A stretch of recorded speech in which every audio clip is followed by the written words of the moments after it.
ప్రాథమిక హక్కులు.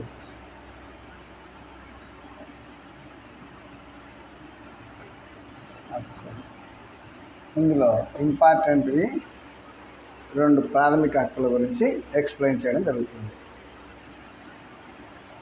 ప్రాథమిక హక్కులకు సంబంధంగా చాలా వీడియోలు మన వెంకటేశ్వర పాలిటీ అకాడమీలో ఉన్నవి. ప్రాథమిక హక్కులు 3వ భాగం. ప్రకరణలు 12 నుంచి 35 ఒకవేళ ప్రకరణలలో ప్రాథమిక హక్కుల గురించి వివరించడం జరిగింది. ప్రారంభిక రాజ్యాంగంలో 7 ప్రాథమిక హక్కులు కలవు.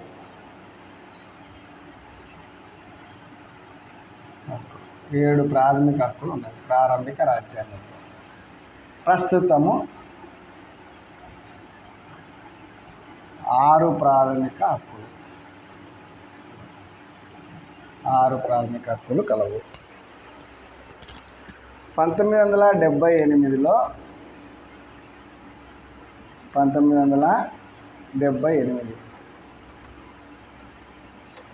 జనతా ప్రభుత్వం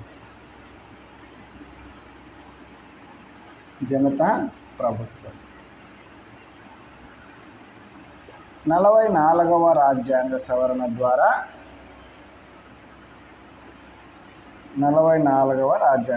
ద్వారా ఆస్తి హక్కును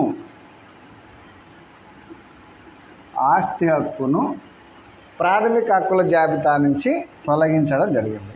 అంటే ఆస్తి హక్కుకు సంబంధించినటువంటి ప్రకరణ 31 తొలగించడం జరిగింది.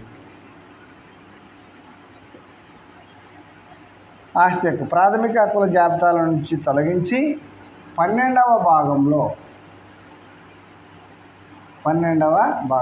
ప్రకరణ 300(a)లో ఒక చట్టబద్ధమైన హక్కుగా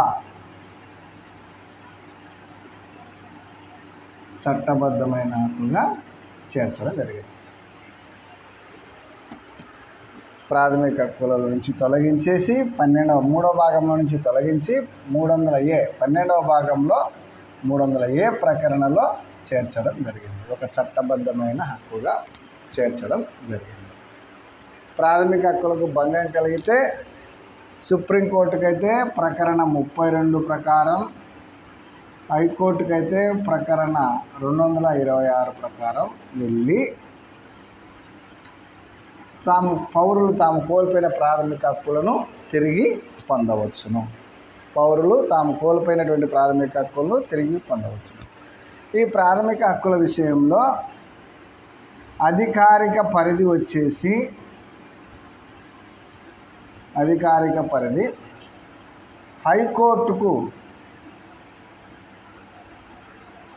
హైకోర్టుకు సుప్రీంకోర్టు కన్నా ఎక్కువ. ఎలా అంటే హైకోర్టు ప్రాథమిక హక్కులతో పాటు రాజ్యాంగంలో పొందుపరచబడినటువంటి ఇతర భాగాలలో ఉన్నటువంటి హక్కులకు భంగం కలిగిన రిట్లను జారీ చేస్తుంది హైకోర్టు. సుప్రీంకోర్టు కేవలం ప్రాథమిక హక్కులకు భంగం కలిగితేనే రిట్లను జారీ చేస్తుంది. కాబట్టి అధికారిక పరిధి విషయంలో హైకోర్టుకు సుప్రీంకోర్టు కంటే ఎక్కువ అధికారం కలదు. హైకోర్టుకు అధికారిక పరిధి హైకోర్టుకు సుప్రీంకోర్టు కన్నా ఎక్కువ. భౌగోళిక పరిధి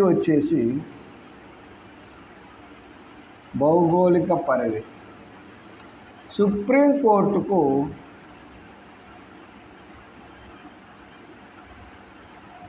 హైకోర్టు కన్నా ఎక్కువ.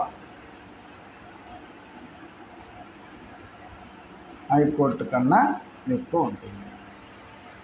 హైకోర్టు కేవలం ఆ రాష్ట్ర పరిధిలో ఉండేటువంటి హైకోర్టు పరిధిలో ఉండేటువంటి పౌరులకు హక్కులకు భంగం కలిగితే మాత్రమే రిట్లను జారీ చేస్తుంది. సుప్రీంకోర్టు మాత్రము దేశంలో ఏ మూల ప్రాంతంలో, ఏ రాష్ట్రంలో, ఏ కేంద్రపాలిత ప్రాంతంలో ఎక్కడ ఉండేటువంటి పౌరులు తమ కోల్పోయిన ప్రాథమిక హక్కులను పొందడానికి సుప్రీంకోర్టుకు వెళ్తే రిట్లను జారీ చేస్తుంది. కాబట్టి భౌగోళిక పరిధి వచ్చేసి సుప్రీంకోర్టుకు హైకోర్టు కంటే ఎక్కువగా ఉంటుంది. అధికారిక పరిధి వచ్చేసి హైకోర్టుకు సుప్రీంకోర్టు కన్నా ఎక్కువగా ఉంటుంది. ఓకే. ప్రకరణ 17 అంటరానితనం నిషేధించడమైనది. అస్పృశ్యతను అనేటువంటిది నిషేధించడమైనది. దానిని ఏ విధంగా పాటించరాదు. అంటరానితనాన్ని పాటించడం అంటే అస్పృశ్యతను పాటించడం అవుతుంది. అది నేరంగా పరిగణించడం అవుతుంది. పంకు బండారి వర్సెస్ బనామిని దాస్ మధ్య జరిగినటువంటి వాద్యంలో 1955లో హైకోర్టు తీర్పిచ్చింది. అంటే పంకు బండారి అంటరాని కులాలకు చెందినటువంటి వ్యక్తికి క్షవరం చేయడాన్ని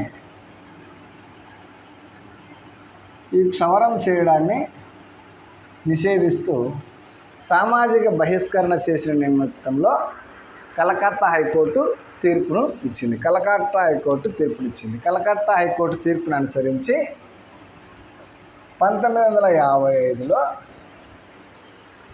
అస్పృశ్యత నివారణ చట్టం చేయబడినది. 1955లో అస్పృశ్యత నివారణ చట్టం.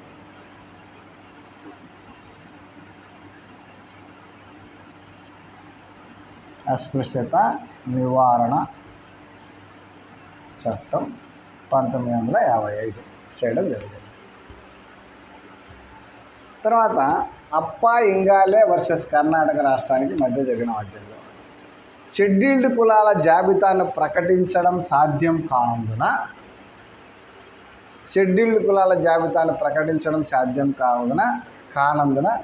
అస్పృశ్యత అనే పదాన్ని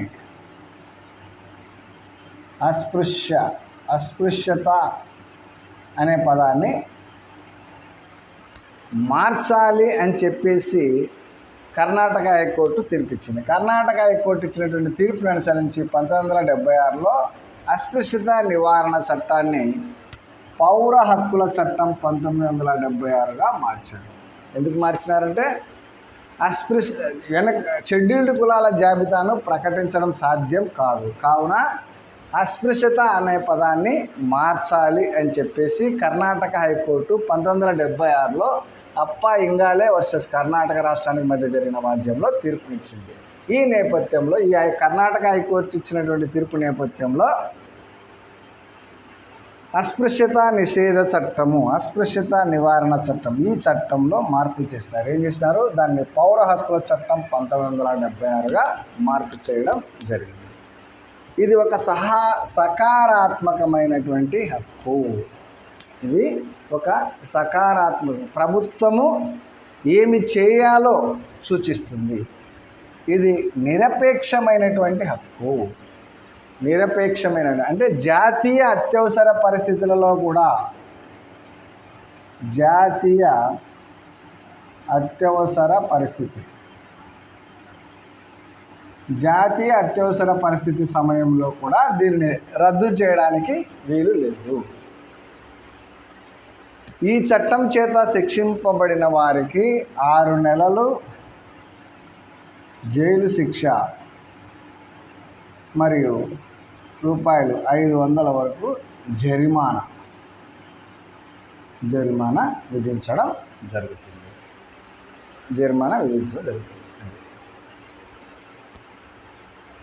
నెక్స్ట్, అక్రమ శిక్షల నుండి రక్షణ. అక్రమ శిక్షల నుండి వ్యక్తి స్వేచ్ఛా స్వాతంత్రాలకు రక్షణ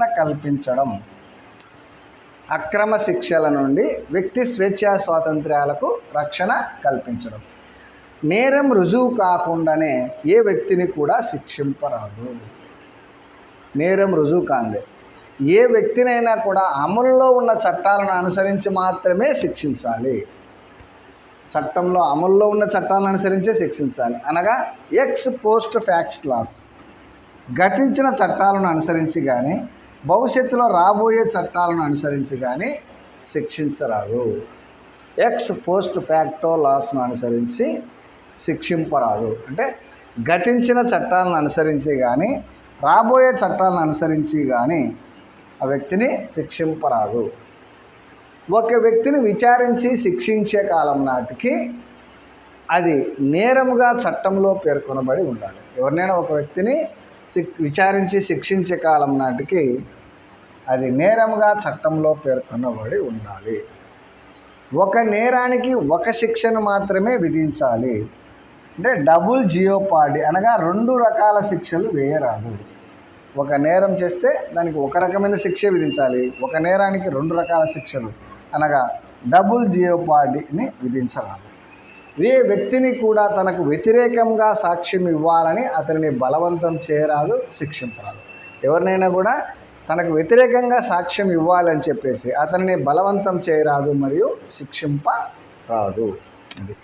ఇవి 2 ప్రాథమిక హక్కులు ఇంపార్టెంట్. 2 ప్రాథమిక హక్కులు ఇంపార్టెంట్. ఓకే.